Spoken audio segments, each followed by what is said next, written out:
Vishnu Paramahamsa Parivrajakacharya Sridhar Sakashishmananda Swami Prabhupada Ki Jai. Jai Om Vishnu Paramahamsa Parivrajakacharya Sridhar Sakashishmananda Srila Bhaktisiddhanta Saraswati Thakur Ki Jai. Namesake Oh Shri Krishna Chaitanya Prabhu Nityananda Shri Advaita Gadadhar Shri Vasari Gaura Bhakta Ki Jai. Shri Radha Krishna Gopa Gopinath Shama Kunda Radha Kunda Giri Govardhan Ki Jai. Vrindavan Dham Ki Jai is this. Mayapur Navadvip Dham Ki Jai. Jagannath Puri Dham Ki Jai.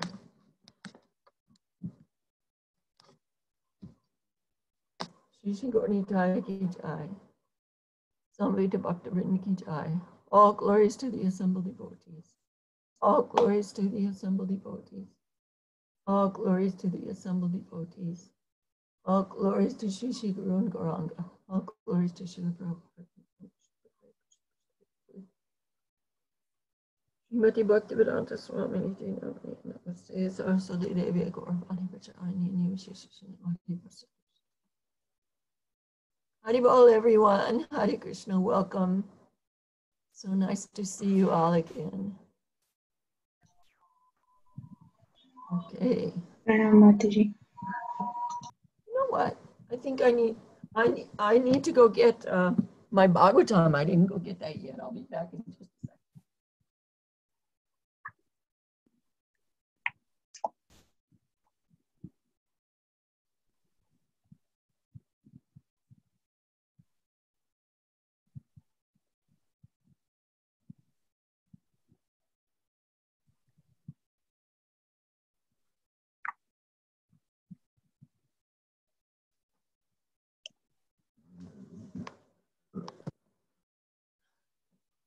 Wow, whose beautiful picture is this?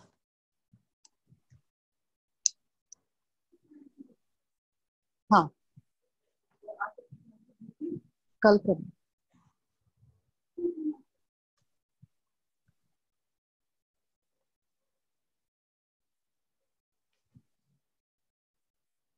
Okay, so we're going to start. This week we're going to read Srimad Bhagvatam, Canto 4, Chapter 26, Text 15. Again, that's Canto 4, Chapter 26, Text 15. If you don't have a Bhagavatam, you can write that down and look it up later. 4:26:15. Na taitar hi rochante griheshu griha sampadaha yadina syad grihe mata patniva pati devata yangerata iva pragyaha ko namasita dinavat. Na, not, tata, like before, etarhi, at this moment, rochante, become pleasing, griheshu, at home, griha sampadaha, all household paraphernalia. Yadi, if, na, not, syat, there is, grihe, at home, mata, mother, patni, wife, va, or pati devata, devoted to the husband, vyange, without wheels, rate, in a chariot, iva, like, pragya, learned man, kaha, who is that, nama, indeed, asita, who would sit, dinavat, like a poverty-stricken creature. Translation, King Puranjana said, I do not understand why my household paraphernalia does not attract me as before. I think that if there is neither a mother nor a devoted wife at home, the home is like a chariot without wheels. Where is the fool who will sit down on such an unworkable chariot?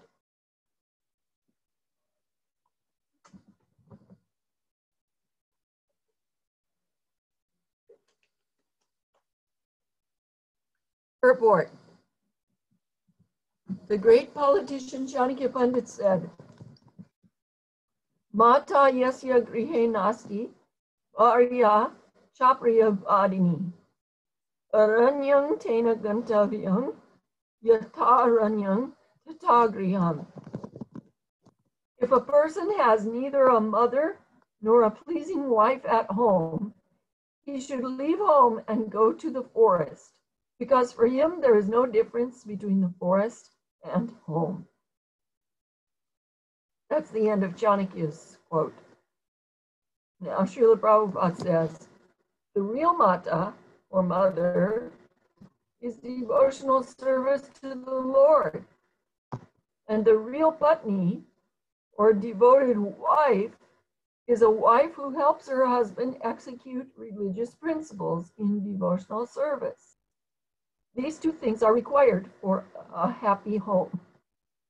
So if we want to have a happy home, what two things are required? Number one, devotional service to the Lord. And number two, a wife who helps her husband execute religious principles in devotional service. Srila Prabhupada goes on. Actually, a woman is supposed to be the energy of the man. Historically, in the background of every great man, there is either a mother or a wife. One's household life is very successful if he has both a good wife and mother. In such a case, everything about household affairs and all the paraphernalia in the house becomes very pleasing. Lord Chaitanya Mahaprabhu had both a good mother and a pleasing wife, and he was very happy at home. Nonetheless, for the benefit of the whole human race, he took sannyas and left both his mother and wife. In other words, it is essential that one have both a good mother and wife in order to become perfectly happy at home. Otherwise, home life has no meaning. Unless one is religiously guided by intelligence and renders devotional service unto the Supreme Personality of Godhead, his home can never become very pleasing to a saintly person. In other words, if a man has a good mother or a good wife, there is no need of his taking sannyas. That is, unless it is absolutely necessary, as it was for Lord Chaitanya Mahaprabhu.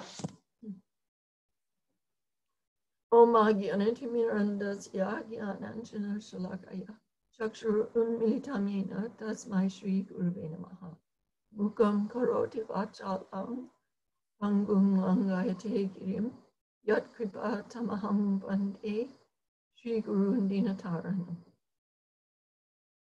Srila Prabhupada, please help us to glorify Lord Krishna by studying the Srimad Bhagvatam. So the translation again. King Puranjan said, I do not understand why my household paraphernalia does not attract me as before. I think that if there is neither a mother nor a devoted wife at home, the home is like a chariot without wheels. Where is the fool who will sit down on such an unworkable chariot? So what is he saying here? He's saying, I can't find my wife. Where is she? He came home after hunting in the forest, and he was extremely exhausted and hungry and tired, thirsty and dirty. So what he did when he came home to the palace was he took a bath, and then he had a good meal. And before he had his meal, he got decorated with ornaments and unguents. Unguents means smelly good stuff. And so he felt very refreshed. And Srila Prabhupada says, actually it was the verse, I guess, that it said that after he got cleaned up and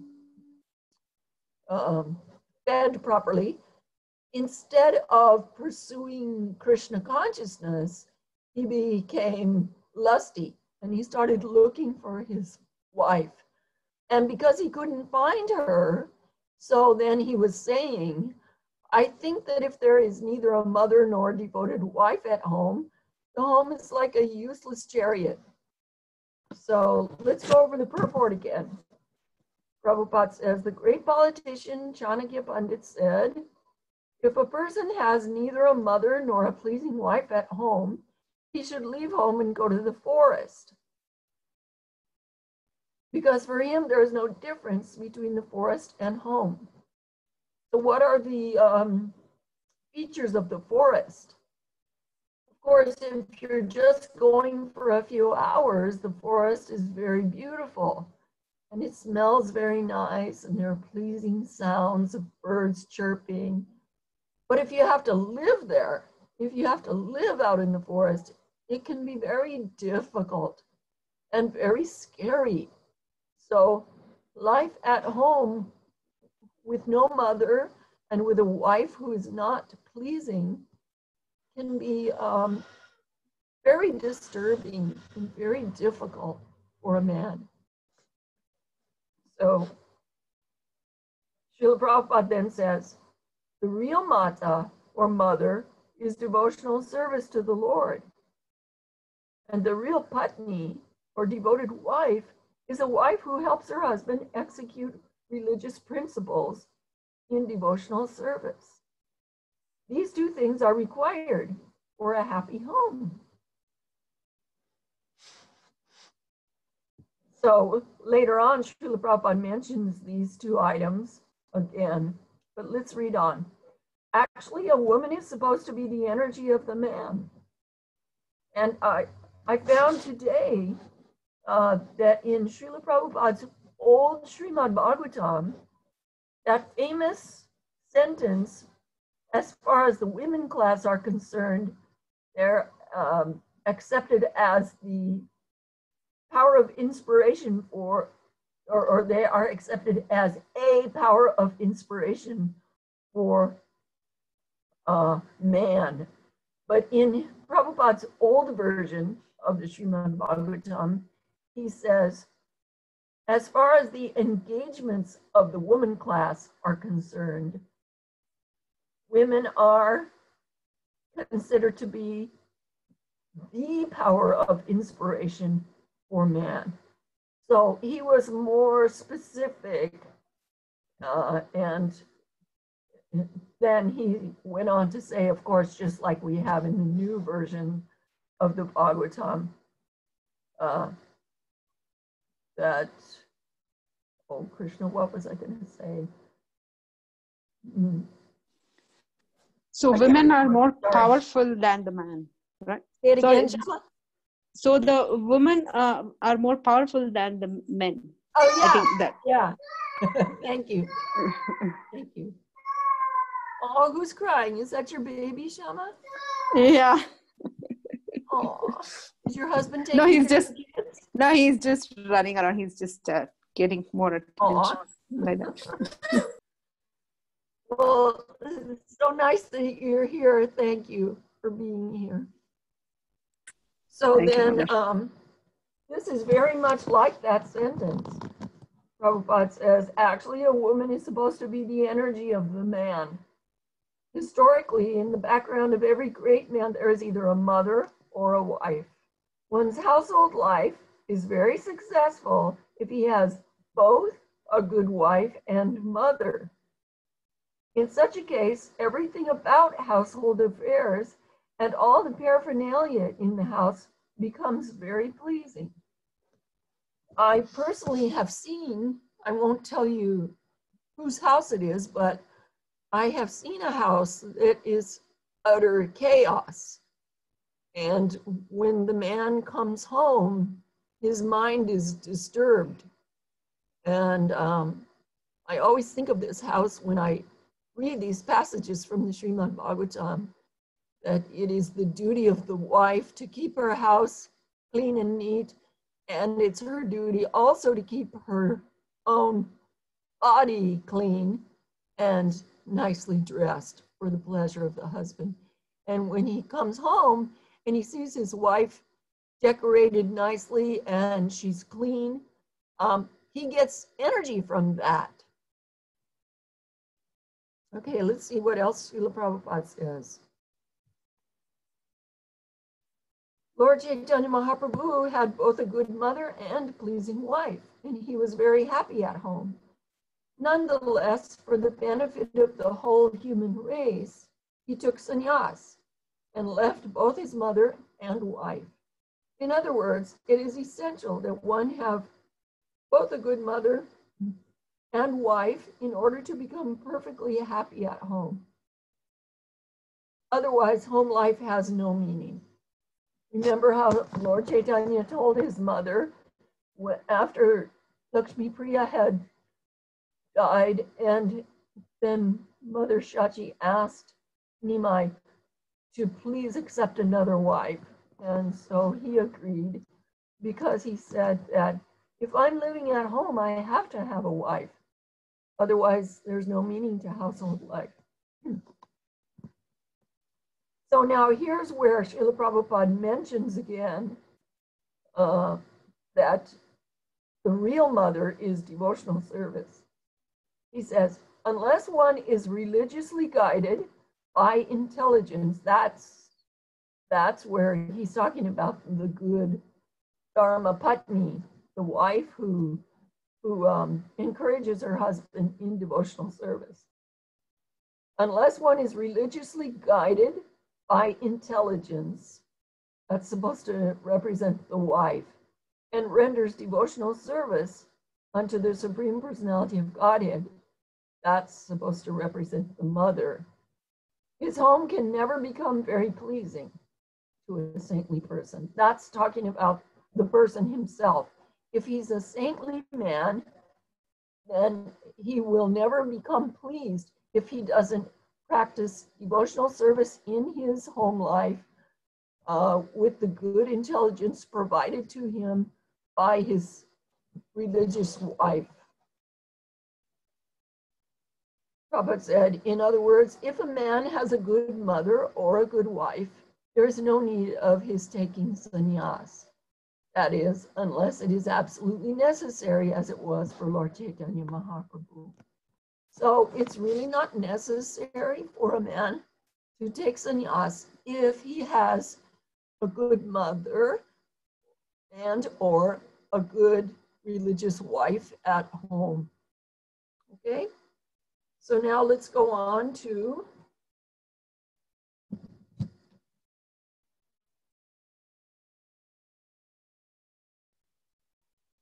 Secrets of Fascinating Womanhood. Okay, so last week, the homework assignment was to read chapter 6, which was a long assignment, a long chapter. It was from page 59 to page 77. And then the assignments were on page 76. So let's go over some of the highlights of chapter 6. Oops.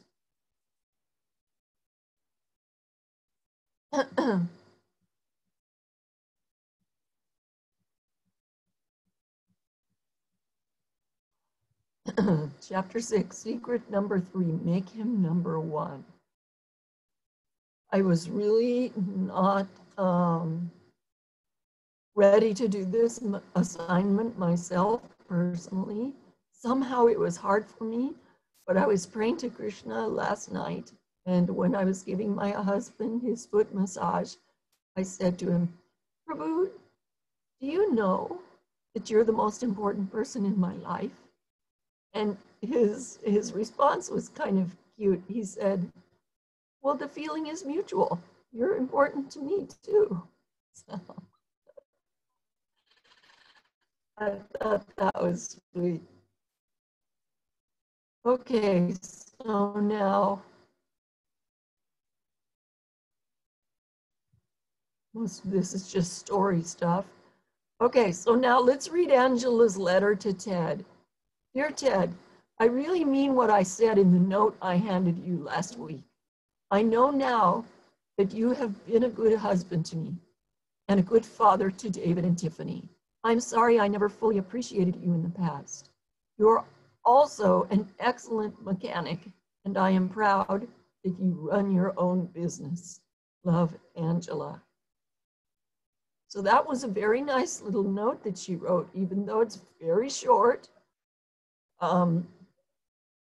In other words, she's kind of saying that I accept you as you are, because that was what she wrote in her first note that she handed to him.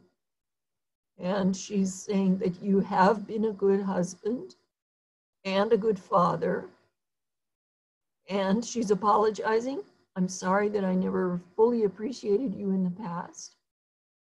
And now she's complimenting him. You are an excellent mechanic. Not every man can fix cars, but her husband can fix cars. So that's a very good thing to compliment him on. And she is expressing that she's proud of him for having his own business. That's also a very, very difficult thing for a man to do, to start his own business, build his own business, maintain it, and realize profits. So that was a good little note that Angela wrote.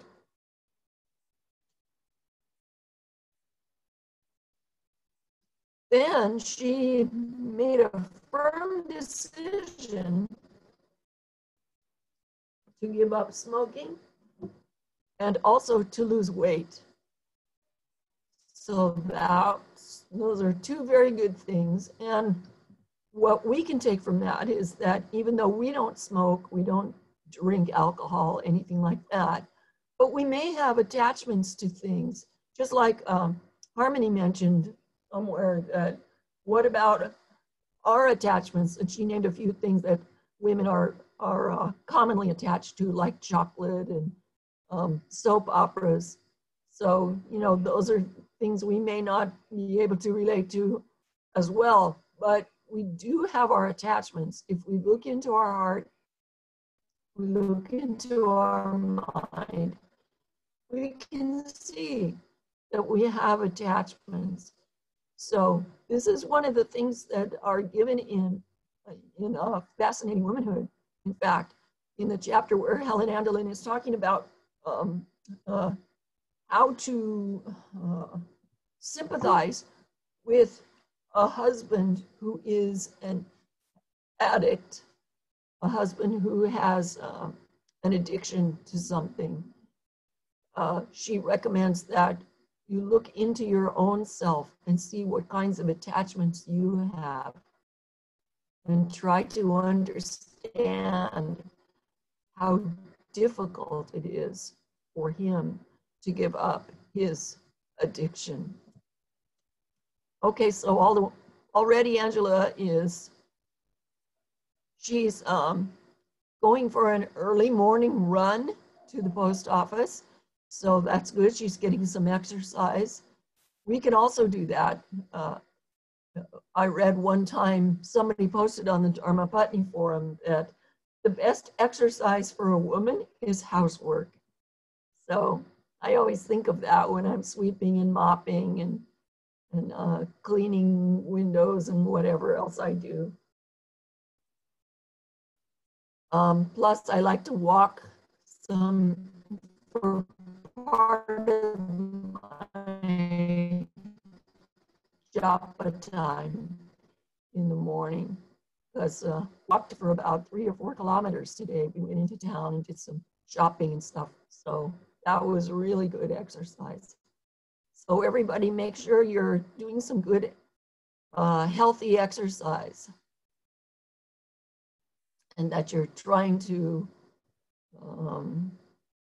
control your attachments and give up unnecessary addictions. Okay. Oh, let's see, what else did I highlight? A good woman inspires a man. A brilliant woman interests him. A beautiful woman fascinates him, but a sympathetic woman gets him. So what does this mean? A good woman inspires a man. That reminds me of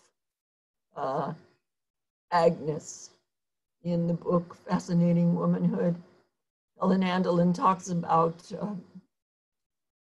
the story of David Copperfield. And the 2 heroines of the story are Agnes and Dora, who were sisters. And Agnes is very angelic. She's a domestic goddess. She's capable in every material way. And she very much inspired David Copperfield. So a good woman inspires a man. A brilliant woman, or in other words, an intelligent woman, highly intelligent woman, interests a man.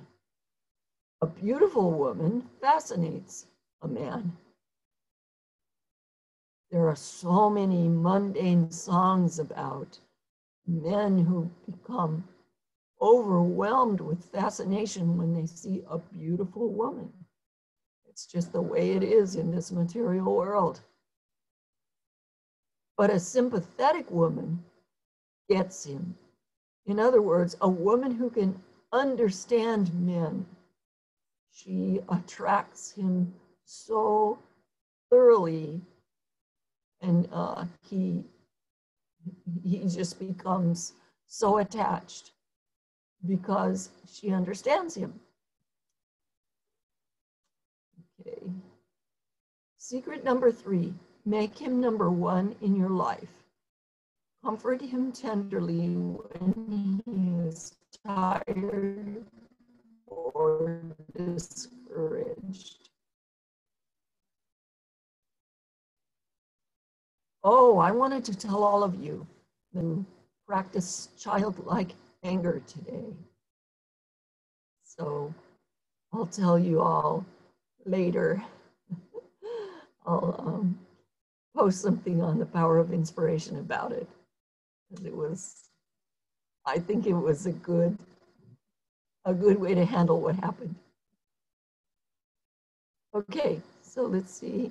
Okay, this is the first part. When we make our husband number 1, our children feel secure and happy. And the love between us, and our husband increases dramatically. Okay, you make him king and you become his queen. Okay. I'm assuming you've all read this already, but I'm just going over it just to bring out some highlights. Most men are too ashamed to reveal the real reason for their discouragement. So they read her, please resist the urge to pry. To pry means to try to find out what is causing your husband to be discouraged or depressed or silent, or to hide in his man cave. Best to just let him get over it in his own time. He'll tell you if he feels like doing so. Okay? So give him his freedom to get over things in his own time.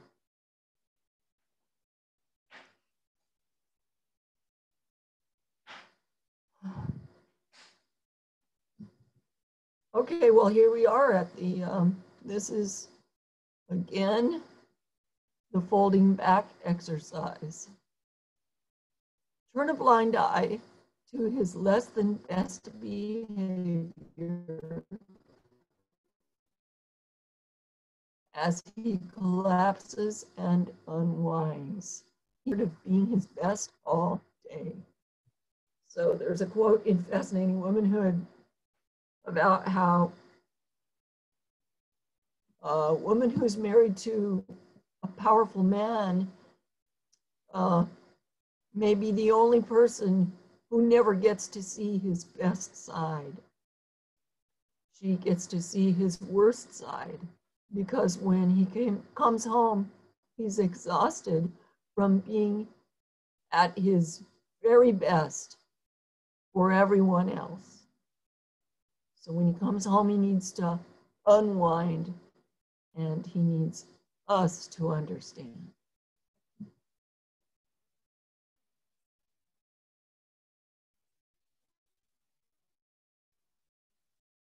So now Cherry was complaining in the class about how her husband always comes home late.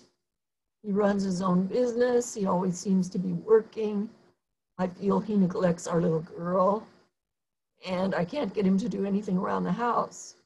So then Harmony says, who's he working for, Cherry? He's working for you and his daughter. Some men show their love by working hard, but we wives don't always see it that way. Appreciate what he is doing.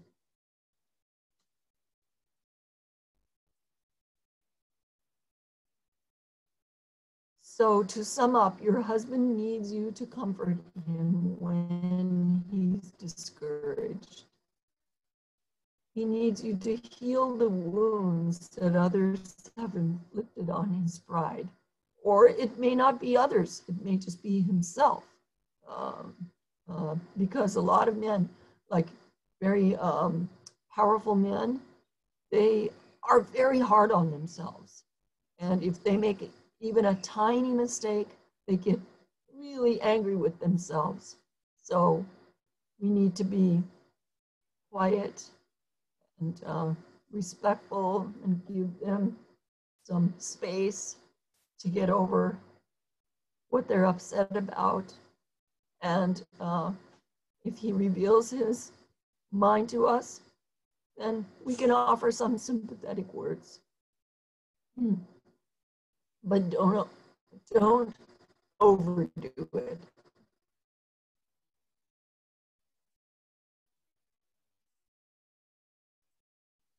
Otherwise, it will seem ungenuine. Okay, so now,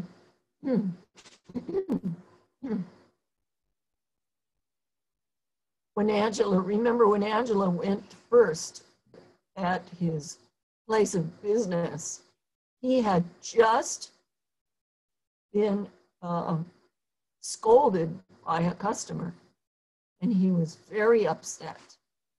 The customer had stomped out of the office, and he was muttering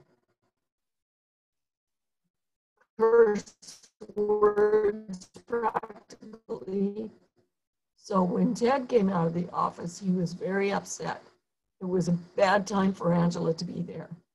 And so let's see what Harmony, to his pride, sympathized with him but also let him know that you still believe in him.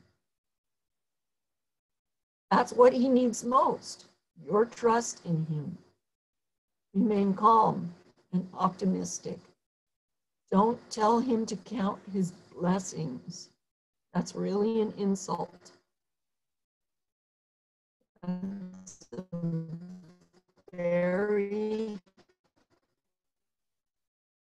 heavy insult to throw at a man. Tell him, well, it's not really that bad. No, just sympathize and don't offer advice to solve his problems unless he asks you for your advice. Just sympathize with him, support him, and trust him.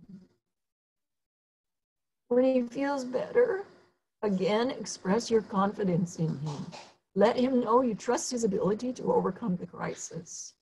Don't minimize his problems or make it sound too easy. Definitely don't make it sound like you think you could solve it easier than he could. That's a no-no.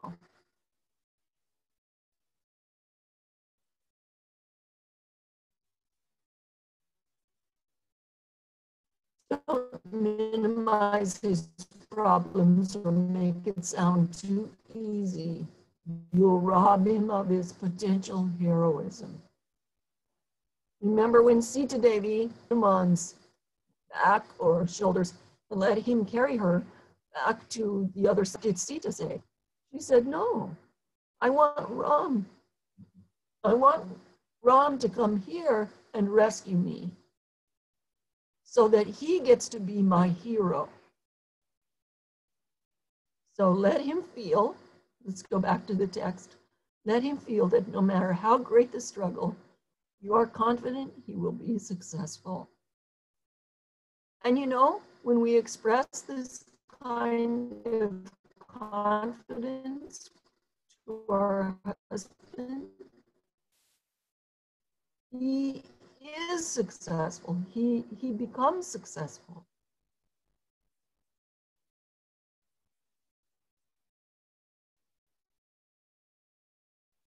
Remind him of his strengths. Remind him of his good qualities. Okay, this is very important. Another critical time for your husband's pride is when he first reveals to you an ambitious plan or a secretly considering.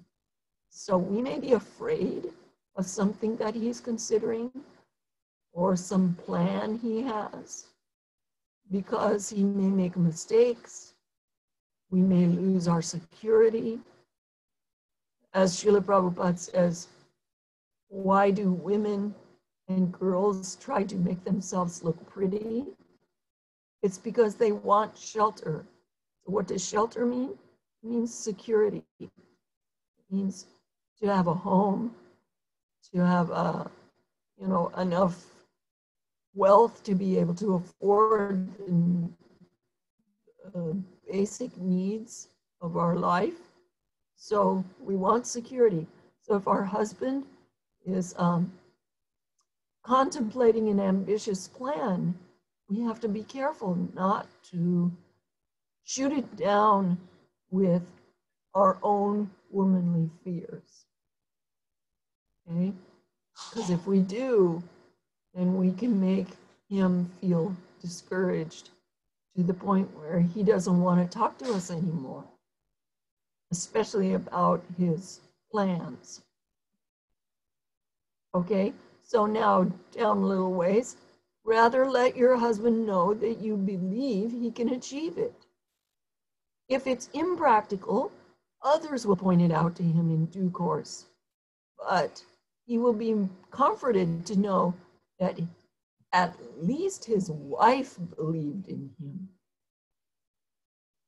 If he goes ahead with his plan, support him all the way. He'll probably make mistakes, but mistakes are stepping stones to success. We should remember that.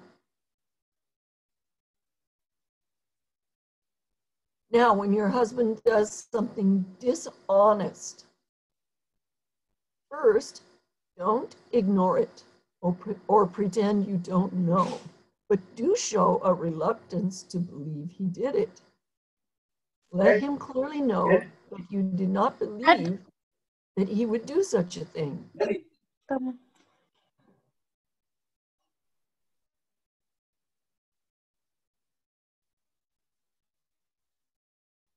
And it must have been a temporary lapse. Let him feel your disappointment, but reassure him of your unwavering belief in his better side. Then say no more about it ever. So that's a really good character, something to remind us. Okay, so here we are at the alcohol or drug addicted husband. Probably none of us have alcoholic husbands or drug addicted husbands. If we do, then please know you're not alone. You women out there who have husbands who are not devotees or who have fallen down from their standard practices of devotional service, be sympathetic and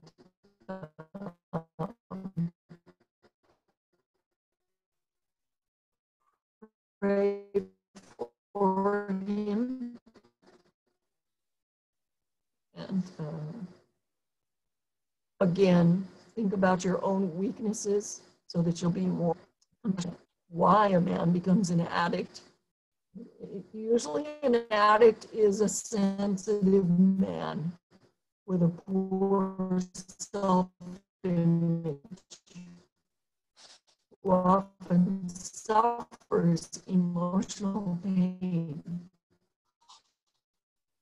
This emotional pain usually comes from criticism by others, or perhaps, to put it another way, a lack of admiration of others. Or the emotional pain can come from his conscience, from nature of just earning money in the modern world. Now let's go down a ways. Many addicts were spoiled as boys.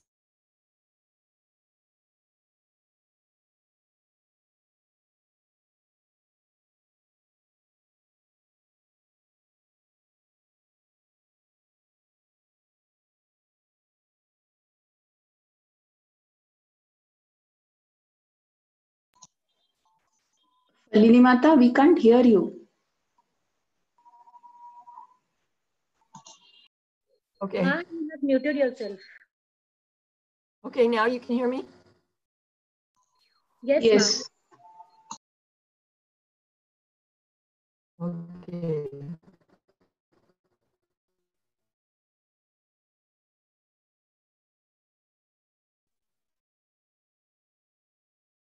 All right, we're on page 70.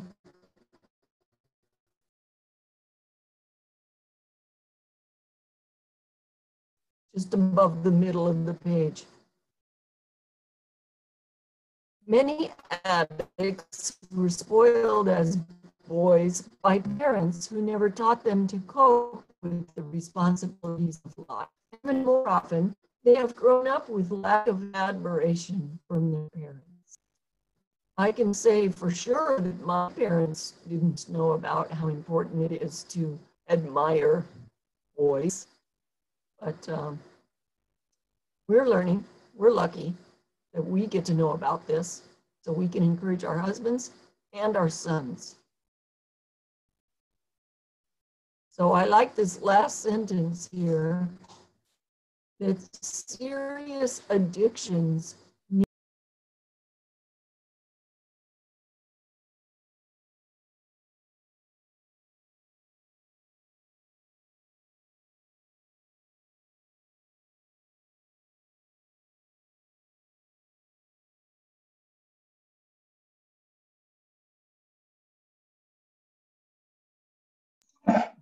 Falini Mata, you again muted yourself, I think.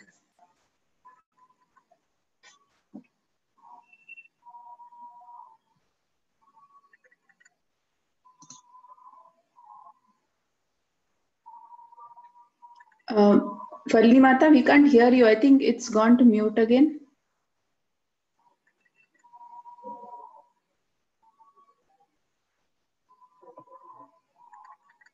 Okay, so I found out that my husband had gotten off the computer and the hotspot was not working properly, so I apologize for that. Okay, so now let's get back to our reading.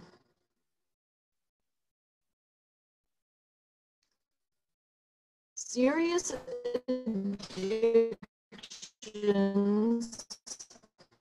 nearly always need outside help and prayer.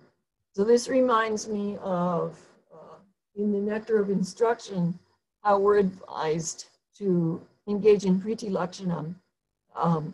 And one of the most important aspects of that is to reveal one from another devotee. So even if we have serious mental problems, addictions, we can get help from other devotees and we can pray for each other. So also, when a husband has an addiction, then he has to desire to get help himself and he has to reach out for it, but we can also pray for him, okay? Okay, so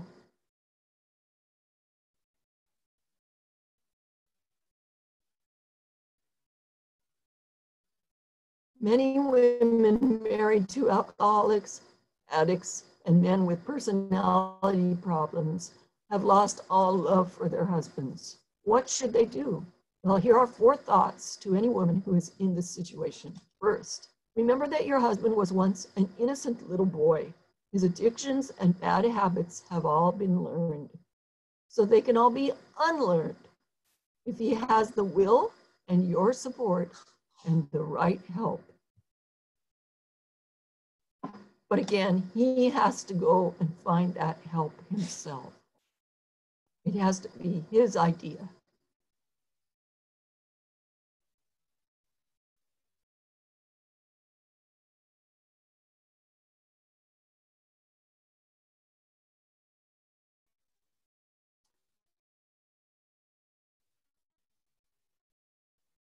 And then she goes on to say, we need to look closely at ourselves. Is our behavior providing the climate for him to really want to change? Do you really want him to change? Or are you making it easy for him to continue with his problem by shielding him from the consequences of his behavior? I've heard many times how most need to hit in the beginning. You were both attracted to each other as people. You chose each other. You vowed to stay together for better or worse. But for many marriages nowadays, the man and the woman choose each other. So there were reasons why they were attracted to each other. So then that's the second point she's making.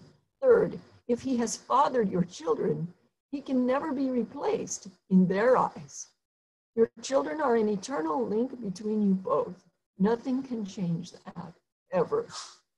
Of course, that's also not true from the Krishna conscious perspective.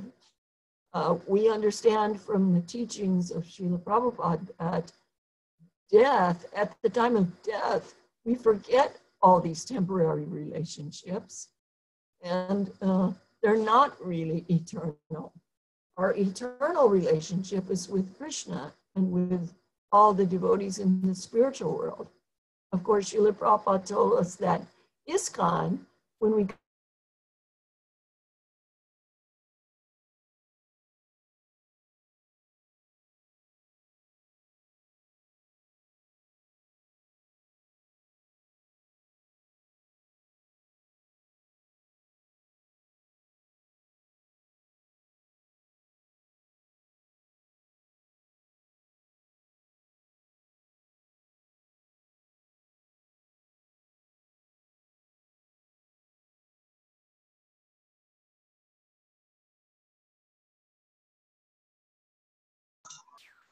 I think we lost Falini Mata. Let's just wait for a few minutes for her to join.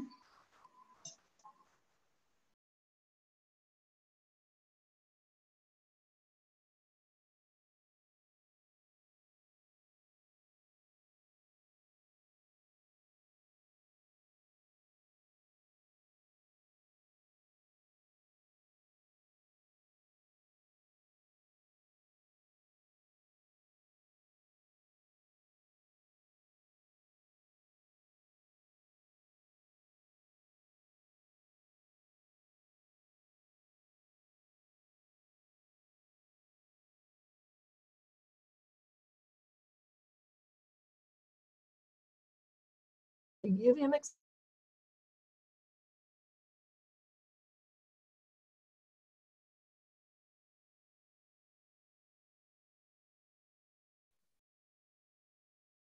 number 4, that same man, if you give him acceptance, admiration, and sympathy, make him number 1 in your life, and allow him to take his proper place at the head of the family, will, with the right help, which he must seek out for himself, eventually mature and become a wonderful husband.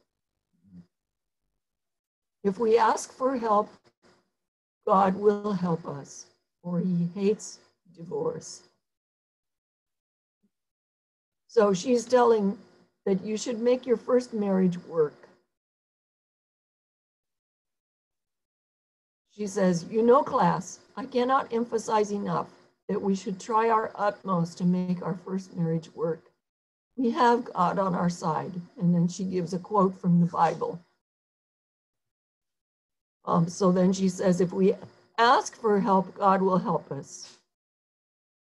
So if this is not your first marriage, if this is a subsequent marriage, just please make this one work.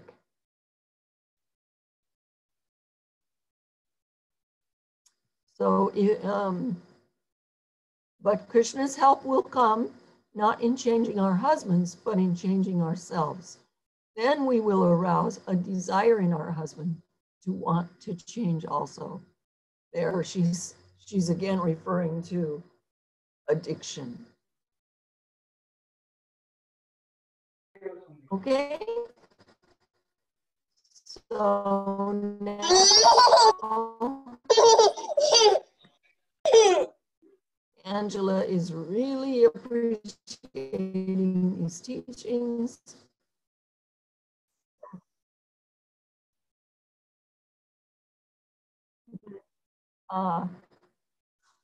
Harmony says, we must put, it's like tending our marriage, taking care of our marriage is like tending a garden. If we neglect our garden, it quickly becomes a terrible mess. It takes a lot of work. There's one devotee, friend of mine, a god sister, who said to me one time, it takes 30 years to make a good marriage. So she's right. And I really like this quote that Harmony gives. Falling in love is an illusion, a temporary state. That really sounds like Srila Prabhupada, doesn't it? Falling in love is an illusion, a temporary state. It's not true love. True love only takes root and grows as a husband and wife satisfy each other's emotional needs, as we mature together and sacrifice together. That's very important. Sacrificing together means Just like in the Bhagavad Gita, Krishna says, be thou happy by this sacrifice. Actually, human life is meant for sacrifice. And when Krishna created, well, he empowered Lord Brahma to create the universe, he advised mankind to perform sacrifice for Vishnu, and in that way become happy.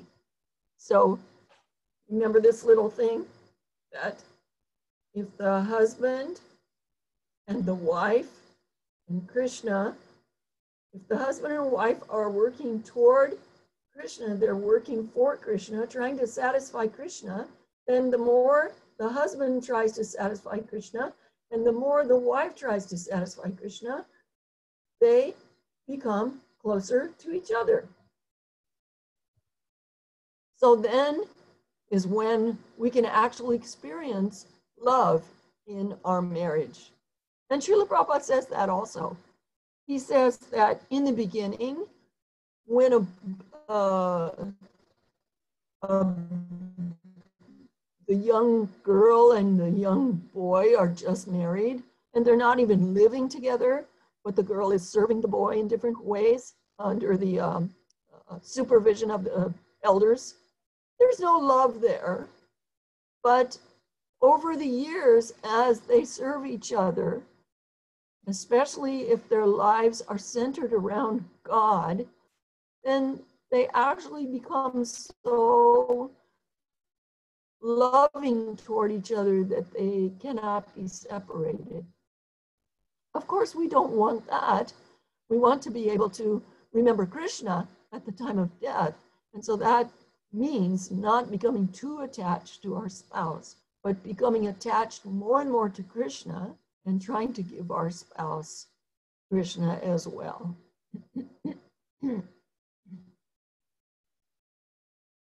So now she's going back to talking about when your husband has been unfaithful to you. And like we said before,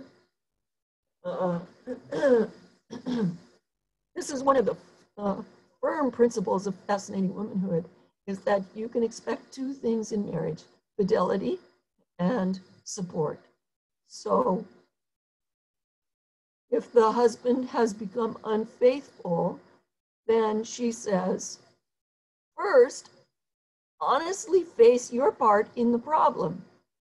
What did you do or fail to do that laid the foundation for this to happen? What need is this other woman meeting in your husband that you failed to meet? So then she says, correcting his mistakes, forgiving him, and living the laws of Fascinating Womanhood will nearly always win him back. But you must never raise the matter again. Don't bring it up again.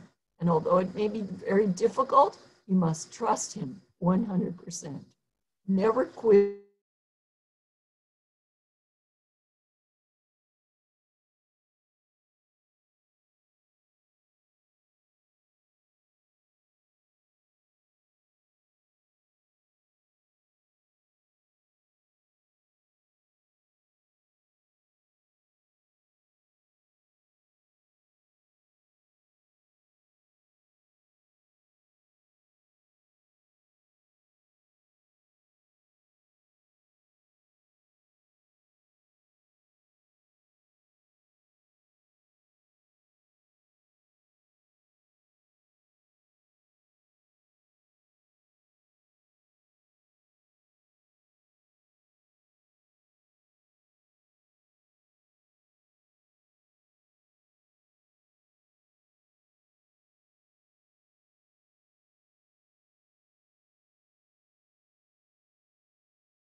So I think what we need to do, ladies, because it's such a terrible connection tonight, is we need to finish up our class. So I'm going to give the assignments for next week. Please read chapter 7. It's another long chapter. It goes from pages 78 through 98. So that's a lot of reading. You might want to break that up into sections of 4 or 5 pages per day, something like that. And the assignments are on page 97.